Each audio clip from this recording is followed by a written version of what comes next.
Assalamualaikum warahmatullahi wabarakatuh. Mimin lanjutkan lagi cerita Raja Kegelapan Cipenya. Tapi seperti biasa, sebelum dilanjut, bantu tekan tombol like dan berkomentar juga, Tuan Nona. Gas. Bab 1171. Beranikah kau membunuh Han Lu dengan tanganmu sendiri? Ruang tamu, He Sun Feng, dengan rambut dan janggut putih, duduk di kursi tengah, ditemani Han Le Hui dengan senyum di wajahnya. Han Shaotian dan Han Lu masuk. Han Shaotian segera melangkah maju dan membungkuk kepada He Sun Feng. "Halo, Senior He, saya Han Shaotian, Junior, untuk menyapa Anda." Han Lu tersenyum cerah pada He Sun Feng. "Halo, kakek." Mulut manis, senyum, pesona, suasana canggung dan tegang saat Han Le Hui berhadapan dengan He Sun Feng sendirian tadi langsung mereda. He Sun Feng membuka matanya untuk pertama kalinya dan menatap Han Lu. Matanya langsung terbelalak, seakan-akan ia seekor binatang buas yang telah menemukan mangsanya. Han Le Hui menangkapnya dengan tajam. Han Shaotian melirik ayahnya. Tubuh halus Han Lu bergetar, seolah-olah gelombang air mengalir, membuat pesona dan kedewasaan wanita itu tampak semakin menawan. He Sun Feng kemudian menutup matanya, tetapi ada sedikit kemarahan di wajahnya. Han Le Hui bertanya ragu-ragu, "Mengapa Penatua He tidak senang? Aku tidak pernah menyangka bahwa keponakan Presiden Kamar Dagang Su akan begitu tidak tahu malu hingga menyerang Nona Han. Binatang seperti itu harus dibunuh." He Sun Feng berkata dengan dingin. Wajah Han Le Hui menunjukkan kesedihan dan kemarahan. Han Lu bahkan lebih pintar. Dia berlutut di tanah sambil menjatuhkan diri. "Kakek He, kau harus membalaskan dendamku. Kalau tidak, aku akan sangat malu untuk bertemu siapapun." Wui, ketika Han Lu selesai berbicara, dia menangis terseduh-seduh. Wajah He Sun Feng menjadi semakin muram, merusak. Dengan teriakan keras, cangkir teh di depannya pecah berkeping-keping, tetapi air di dalamnya tidak keluar. Mendesis, ketiga orang itu menarik napas dalam-dalam, betapa dahsyatnya kekuatan batin mereka. Mampu mengendalikannya dengan mulutnya, bagaimana dia bisa menjadi lebih dari sekedar seorang Grandmaster? Mereka bertiga sangat gembira, seakan-akan telah melihat seorang juru selamat. Penatua He memiliki kekuatan batin yang luar biasa. Han Le Hui mengepalkan tangannya dan memberi selamat. He Sun Feng tidak mengatakan apa-apa lagi, tetapi hanya melirik wajah Han Lu. Anggota keluarga Han sudah mengerti apa yang dimaksud He Sun Feng. Larut malam, di kamar He Sun Feng, apakah kakek He sedang tidur? Suara manis Han Lu terdengar di kamar He Sun Feng. He Sun Feng membuka matanya. Matanya dipenuhi kegembiraan dan sukacita. Sebelum Han Lu datang, dia tahu bahwa Han Lu datang dengan kelima inderanya yang super. Dia bahkan lebih senang karena keluarga Han bersikap bijaksana. Baru saja salah satu dari mereka marah dan yang lain menunjukkan kemampuannya, dan mereka segera mengerti dan mengirim Han Lu ke sana. Sebagai tetua Ling Gongsu, He Sun Feng harus memeriksa berbagai tempat setiap tahun. Dia memanfaatkan kesempatan ini untuk menikmati anggur berkualitas, makanan lezat, dan wanita cantik. Selama bertahun-tahun, dia telah mencicipi banyak sekali wanita. Tetapi ini pertama kalinya aku melihat wanita seperti Han Lu yang begitu dewasa dan menawan. Maka hatiku pun penuh dengan rasa gembira dan penuh keinginan pada waktu itu. Oleh karena itu, dia memanfaatkan kesempatan untuk memarahi keluarga Si guna menunjukkan kemampuannya dan memberitahu mereka bahwa dia bukanlah orang biasa. Sekarang keluarga Han ingin membalas dendam. Han Le Hui bukanlah tandingan Ji Fei, jadi dia harus mengandalkan dirinya sendiri dan tentu saja dia harus menjilat dirinya sendiri. Sekarang Han Lu ada di sini, keluarga Han menjadi bijaksana dan bahagia. Dia membuka matanya, duduk dan menatap Han Lu yang datang. Mengapa Nona Han ada di sini? Saya mengagumi kakek Hei. Jadi saya datang ke sini diam-diam untuk meminta pelajaran seni bela diri kepadanya. Alasan Han Lu sangat masuk akal. Namun dia tidak menyalakan lampu. Sebaliknya, dia berjalan cepat ke arah He Sun Feng. Meskipun lampu tidak menyala, He Sun Feng dapat melihat dengan jelas seperti siang hari. Han Lu mengenakan rok mini hitam, stoking hitam di kakinya, dan sepasang sepatu hak tinggi hitam, yang menyatu sempurna dengan kegelapan, langsung memenuhi orang-orang dengan godaan dan hasrat tak terbatas di malam ini. Kalau begitu, aku akan membantu Nona Han membuka beberapa meridian. He Sun Feng berpura-pura tenang dan berkata, "Terima kasih, kakek Hei." Han Lu berkata sambil mendekat. Tepat saat dia hendak mendekati He Sun Feng, dia berpura-pura tersandung dalam kegelapan, kehilangan keseimbangan, dan langsung melemparkan dirinya ke pelukan He Sun Feng. He Sun Feng memeluk Han Lu, rasanya lembut saat disentuh, seolah-olah Anda bisa memeras air keluar darinya. "Ah!" Han Lu berteriak pelan, dan He Sun Feng mengikutinya. Ruang tamu Han Le Hui dan Han Shao Tian duduk di sana, keduanya tetap diam. Mereka mengatur agar Han Lu pergi. Apa yang dilakukan Han Lu tidak bisa lagi disembunyikan. Jika Ji Fei tidak mati, keluarga Han akan hancur. Baru saja, ketika He Sun Feng berteriak, kekuatan internalnya memecahkan cangkir teh, yang sangat menarik dan mengejutkan mereka. Mereka tahu bahwa He Sun Feng adalah penyelamat hidup mereka dan tidak boleh hilang. Oleh karena itu, mereka memutuskan untuk membiarkan Han Lu melayani He Sun Feng. Han Lu kini menyadari betapa beratnya masalah ini, terutama mengetahui bahwa Ji Fei membunuh Du Yu dan yang lainnya untuk menyelamatkan paman dan keponakan Si Dongpeng. Mengetahui kebenaran akan membuatnya semakin membenci dirinya sendiri. Lalu aku teringat bagaimana Ji Fei membunuh Han Yi dan Han Cheng di depan kakeknya. Dan kakeknya tidak bisa berbuat apa-apa, jadi bukankah mudah baginya untuk membunuhku? Ji Fei tahu bahwa ini adalah keberadaan yang benar-benar menakutkan, jadi dia langsung menyetujui permintaan kakek dan ayahnya. Han Le Hui dan Han Shao Tian keduanya sangat terampil dalam seni bela diri dan memiliki pendengaran yang sangat baik. Mereka segera mendengar suara Han Lu dan He Sun Feng, dan keduanya menunjukkan kelegaan di wajah mereka. Tidak peduli apa yang terjadi, selama He Sun Feng bahagia, ada harapan bagi keluarga Han. Hari berikutnya, setelah Ji Fei memeriksa luka Gao Yuan dan memastikan bahwa ia tidak terluka parah, ia memberikan pemeriksaan singkat pada Si Dongpeng dan keponakannya. Si Dongpeng telah meminta seseorang untuk menyiapkan sarapan mewah. Dia dan Si Bin berdiri di samping mereka seperti dua pelayan. Duduk, makan, dan ngobrol. Ji Fei menatap kedua orang itu dan berkata, "Tidak perlu, kami akan menyediakan keamanan untuk Anda, Tuan." Si Dongpeng berkata sambil tersenyum, "Jaminan apa? Jumlah kita banyak sekali, dan tidak cukup untuk makan. Apa kamu pikir kamu beternak babi?" Ji Fei berkata dengan tidak senang. Si Dongpeng tampak malu. Jika Ji Fei tidak menyelamatkannya saat dia berada di luar negeri dan meminta Long Qiang untuk membantu perusahaannya melewati kesulitan, dia tidak akan berada di tempatnya saat ini. Jadi di dalam hatinya, Ji Fei adalah dewa, eksistensi yang harus dihormati. Terutama kali ini, Ji Fei datang dan menyelamatkan mereka lagi. Kalau tidak, mereka pasti sudah mati. Bagaimana Anda bisa benar-benar menganggap diri Anda sebagai master di sini?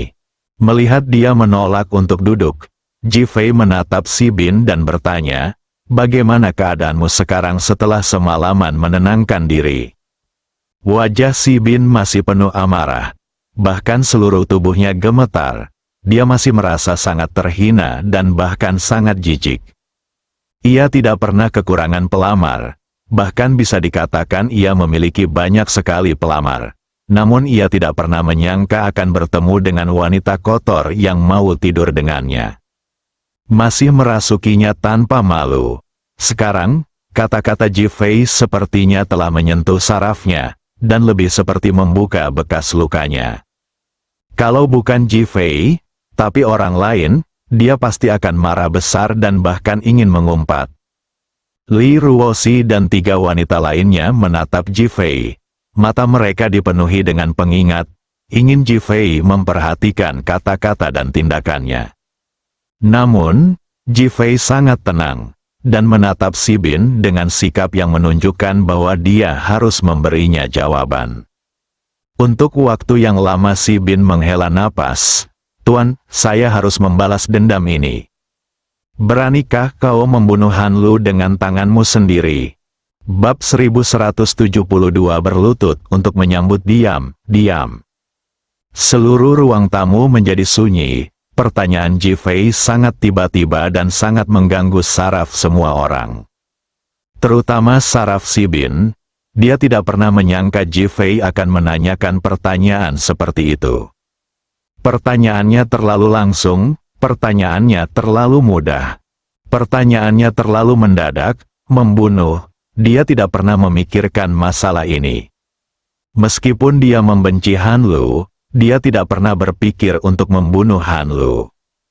Karena dia tidak pernah membunuh siapapun, bahkan dapat dikatakan dia tidak berniat membunuh siapapun. Meskipun dia seorang jenius bisnis dan telah menyebabkan banyak sekali kematian karena kegagalan bisnis, dia tidak pernah membunuh siapapun secara langsung. Ji-Fei meletakkan sumpitnya dan menatap Si Bin. Pertama kali untuk banyak hal dalam hidup adalah sama. Sama seperti kemarin adalah pertama kalinya. Dan itu adalah pertama kalinya penuh mimpi buruk. Tetapi jika kamu tidak keluar darinya, kamu akan terjebak dalam mimpi buruk selamanya. Membunuh Han Lu dengan tanganmu sendiri juga merupakan pertama kalinya kamu membunuh seseorang. Bisakah kamu melakukannya? Ji-Fei menatap mata Si Bin, matanya penuh dengan pertanyaan dan penyelidikan yang mendalam. Otot-otot di wajah Si Bin terus berkedut dan berubah, seolah-olah dia sedang terlibat dalam pertarungan sengit. Setelah sekian lama, aku tantang kamu. Si Bin tiba-tiba mendongak ke arah Ji-Fei dan berteriak sekeras-kerasnya. Setelah meneriakkan itu, seluruh tubuh orang tersebut tampak jauh lebih rileks. Seperti baru saja menyelesaikan lomba lari maraton. Awalnya dia agak bingung, tetapi tiba-tiba dia menjadi penuh energi dan semangat. Si Dongpeng merasa lega dan ekspresi terima kasih muncul di wajahnya. Walaupun cara Ji-Fei kejam dan bahkan dingin, itu adalah cara terbaik untuk membuat Si Bin sadar dan menyadarkan dirinya. Dia tahu Ji-Fei melakukan hal yang benar.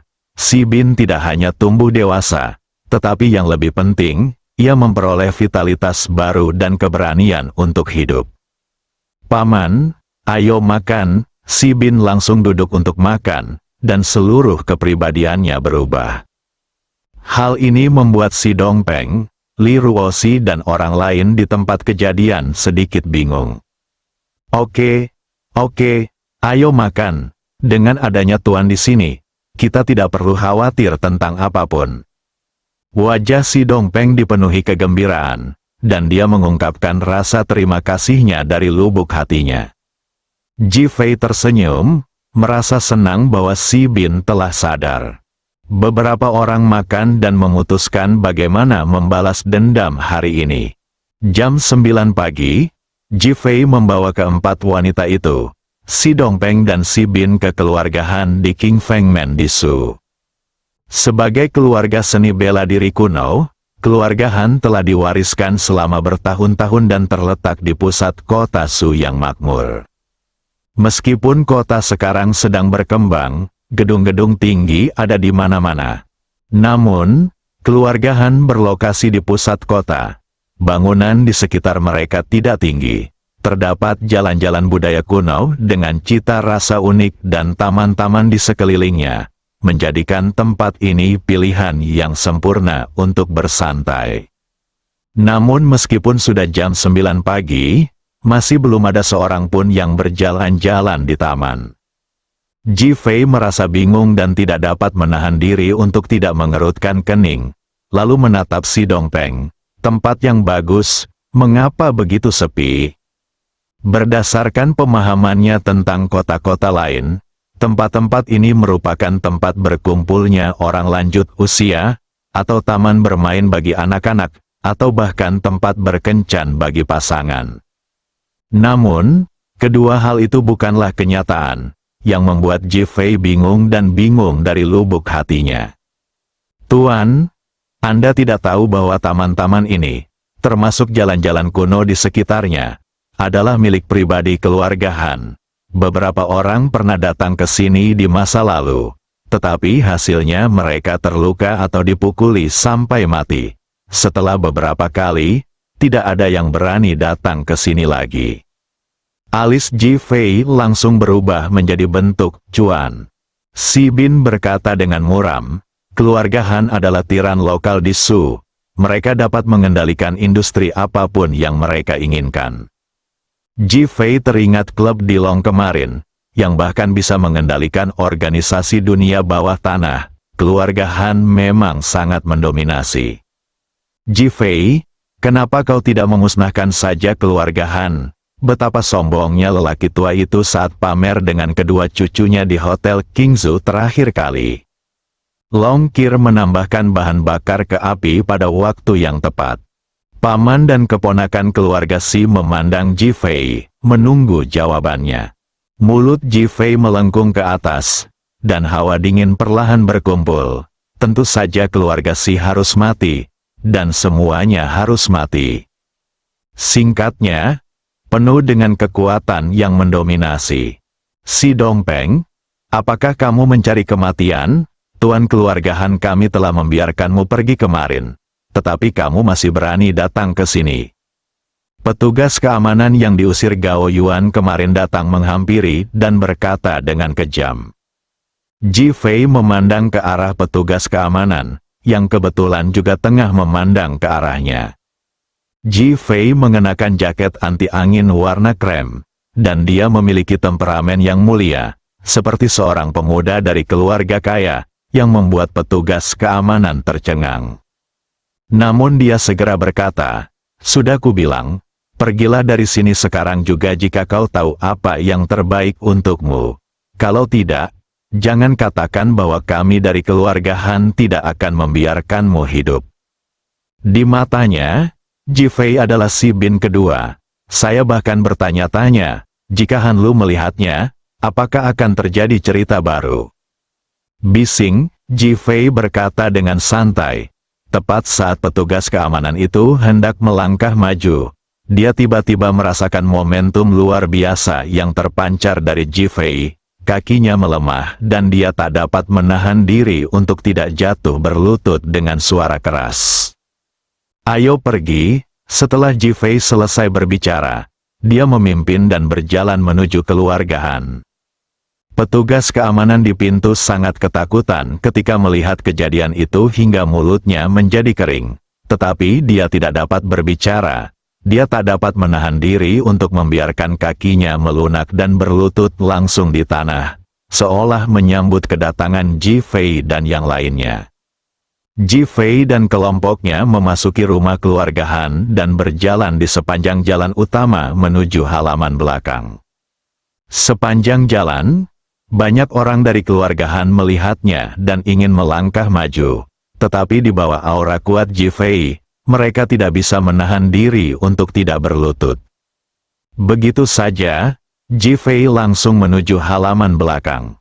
Kakek He, hati-hati. He Sun Feng yang baru saja bangun dari tidurnya, digendong oleh Han Lu dan berjalan keluar kamar. Wajah Han Lu penuh gairah dan matanya dipenuhi senyum kepuasan seorang wanita. He Sun Feng berdiri tegak dengan ekspresi bangga dan puas di wajahnya. Dua orang keluar dan berhadapan langsung dengan Ji Fei dan yang lainnya. Han Lu tertegun saat melihat Si Bin. dan saat dia melihat Ji Fei lagi, dia menatapnya dengan mata terbuka lebar. Keren abis, sangat jantan, terutama ketika melihat anggota keluarga Han berlutut di tanah di belakangnya, rasanya seperti sedang menyembah kaisar. Hal ini membuat Han Lu merasa jantungnya berdebar kencang. Tatapan mata He Sun Feng pertama kali tertuju pada wajah Li Ruoxi dan ketiga wanita lainnya. Sekali pandang saja dia merasa sangat cantik. Ketika dia melihat anggota keluarga Han berlutut di tanah lagi, dia berpikir tentang bagaimana dia datang ke sini secara diam-diam tadi malam, dan tiba-tiba kemarahan menyerbu kepalanya. Siapa kamu? Orang yang membunuh si Jalang Han Lu. Mata Si Bin menyemburkan api saat melihat Han Lu. Ketika dia melihatnya memeluk lengan He Sun Feng dengan ekspresi nafsu di wajahnya, dia secara alami tahu apa yang terjadi di antara mereka berdua. Membayangkan seorang wanita kotor menyerang mereka rasanya seperti membuat mereka kehilangan sesuatu yang berharga. Mereka merasa dipermalukan dan diburu. Kemarahan itu meletus seperti gunung berapi. He Sun Feng langsung mengerti siapa Si Bin. Kamu adalah anak yang tidak tahu malu dan tidak memiliki integritas moral. Di matanya, Si Bin lah yang menganiaya Han Lu.